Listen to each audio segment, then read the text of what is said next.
மகிமுண்டாகட்டும்.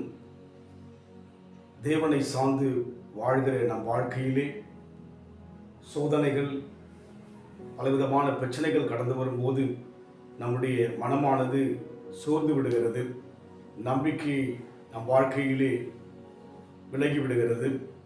ஆனால் வேதத்தில் பார்க்கின்ற பொழுது சங்கீத புத்தகம் 71 சங்கீதம் 14 நானோ எப்பொழுதும் நம்பிக்கொண்டிருந்து மென்மேலும் உம்மை துதிப்பேன் என்று சொல்லி சங்கீதக்காரன் சொல்வதை பார்க்கிறோம்.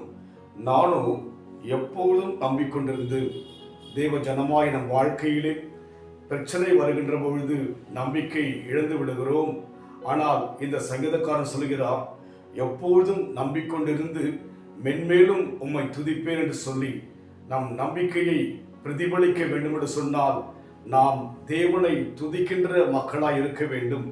வேதத்திலே அநேக பரிசுத்தவான்களை பார்க்கும்போது பிரச்சனைகளாக துதித்து அவர்கள் வாழ்க்கையிலே வெற்றி அடைந்ததாய் பார்க்கிறோம். அதுபோல் இன்றைக்கு நம்பிக்கை இழக்கும்படியான சூழ்நிலைகள் வருகின்ற போது நாம் சோர்ந்து விடாதபடிக்கு மென்மேலும் துதிப்பேன் என்று சொல்லி இந்த சங்கீதக்காரன் சொல்வது போல நம் வாழ்க்கையில் கூட துதிக்கின்ற மக்களாய் மாறுகின்ற போது நிச்சயமாகவே நம் நம்பிக்கைக்கு ஒரு நல்ல பலனை, நல்ல பயனை தேவ சமூகத்தில் பெற்றுக்கொள்ள முடியும். அதனால் இந்த அனுபவத்தில் போகும்படியாக நம்முடைய வாழ்க்கையை ஒப்புக் கொடுப்போம்.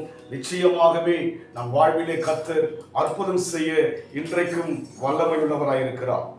வானிலும் நீரே, பூவிலும் நீரே, ஆழியில் நீரே, என்னாவற்றில் நீரே, எந்த காலத்திலும் எந்த நேரத்திலும் நன்றியால் உம்மை நான் துதிப்பேன். இயேசுவே உம்மை நான் துதிப்பேன், துதிப்பேன், எந்த வேளையிலும் துதிப்பேன். நாம் தேவனை நம்பிக்கொண்டிருந்து, எப்பொழுதும் நம்பிக்கொண்டிருந்து மென்மேலும் துதிக்கும்படியாக தேவ சமூகத்தில் நம்மை ஒப்புக் கொடுப்போம். அன்பின் ஆண்டவரே, அன்றைக்கு அந்த பக்தன் நம்பினது மாத்திரமல்ல, இன்றைக்கும் நாங்கள் எப்பொழுதும் நம்புகின்றோம்.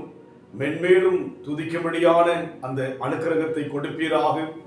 எங்கள் நம்பிக்கைக்கு பலன் உண்டென்று நாங்கள் நிச்சயித்திருக்கிறோம். நிச்சயமாகவே எங்கள் வாழ்க்கையிலே நீர் அற்புதம் செய்வீர் என்று நாங்கள் அழுத்த திருத்தமாக உம்மை நம்புகிறோம். பொறுப்படுத்திக் கொள்ளுங்க, ஆசீர்வதிங்க. இயேசுவின் நாமத்தில் பிதாவே, ஆமீன். கர்த்தர் ஆசீர்வதிப்பாராக. God bless you.